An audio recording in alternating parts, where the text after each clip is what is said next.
मेरे प्यारे दोस्तों, आप सभी को मेरा प्यार भरा नमस्कार और आपके माता पिता को सादर प्रणाम। मैं हूं आपकी दोस्त मोनिका और आज मैं आपके लिए लाई हूं भगवान की कहानियां।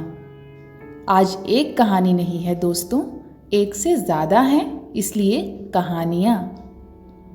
भगवान कौन है, वो कैसे दिखते होंगे, वो किस तरह बात करते होंगे, वो क्या करते हैं, कहाँ रहते हैं, ये सब सवाल मेरे मन में तो हमेशा ही उठते रहते हैं।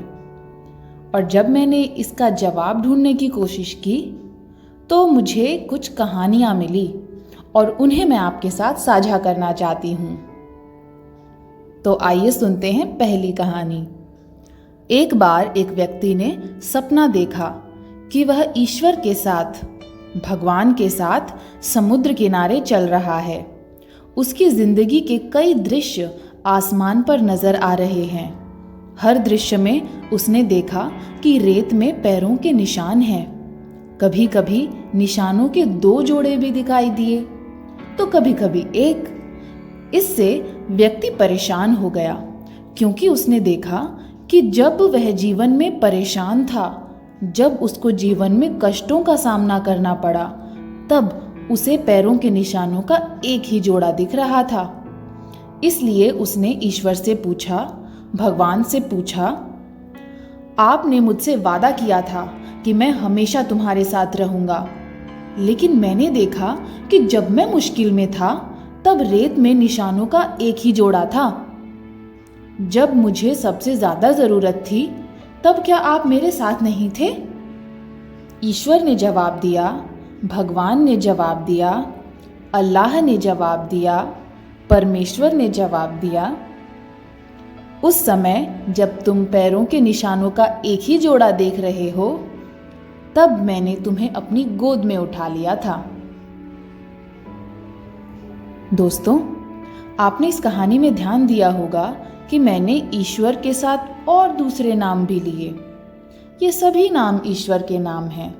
अलग अलग भाषाओं के लोग, अलग अलग क्षेत्रों के लोग भगवान को अलग अलग नाम से पुकारते हैं, लेकिन है तो वही एक सर्वशक्तिमान ईश्वर, भगवान, अल्लाह, गॉड, जो चाहे आप उसे बुला सकते हैं।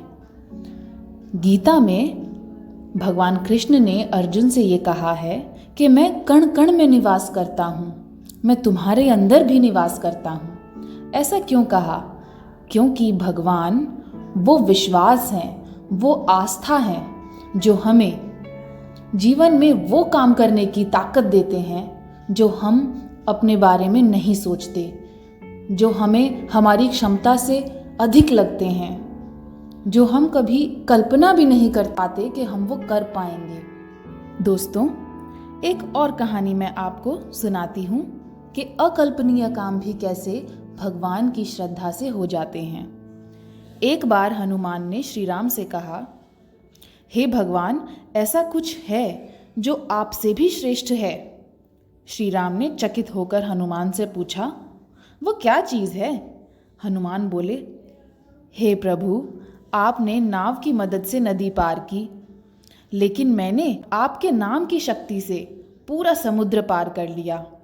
आपके नाम से ही समुद्र में पत्थर तैरे, इसलिए आपसे भी श्रेष्ठ आपका नाम है। दोस्तों, नाम, वो नाम हम कुछ भी ले सकते हैं। हनुमान ने श्री राम के नाम को भगवान माना। श्री कृष्ण के भी हम 108 नाम जानते हैं। तो नाम से फर्क नहीं पड़ता दोस्तों, उस नाम में हमारी जो श्रद्धा है उससे फर्क पड़ता है, और उस नाम के साथ जो व्यक्तित्व के गुण हम अपने आप में बनाना चाहते हैं और उनको बनाने की हम कोशिश करते हैं, अथक प्रयास करते हैं। अपने लिए हम छोटे छोटे नियम बनाते हैं और नियमों का पालन करते हैं। जैसे कि एक नियम जो मैंने अपने लिए बनाया है वो यह है कि मैं अपने मुंह से ऐसे कोई भी शब्द ना बोलूं जिससे दुखी या आहत महसूस हो। तो दोस्तों, ये एक नियम मैंने अपने लिए बनाया है ताकि मैं भगवान के और अधिक नज़दीक जा सकूं। सवाल ये है कि आपने अपने लिए कौन सा नियम बनाया है जिससे आप भगवान के और नज़दीक जाएंगे। और हाँ, जाते जाते एक बात और, कि जब हम पर कोई दुख पड़े, कोई कष्ट पड़े, तो हमें ये नहीं सोचना चाहिए कि भगवान ने हमें दुख दिया।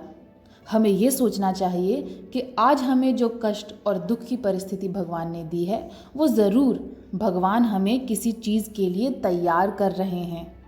तो दोस्तों, हर एक दुख के क्षण में, कष्ट के क्षण में एक मौका छिपा है, एक अवसर छिपा है, और हमें उसी अवसर को पहचान कर भगवान के नज़दीक जाना चाहिए, ताकि हम भगवान जैसे गुणी और मृदुभाषी बन सकें।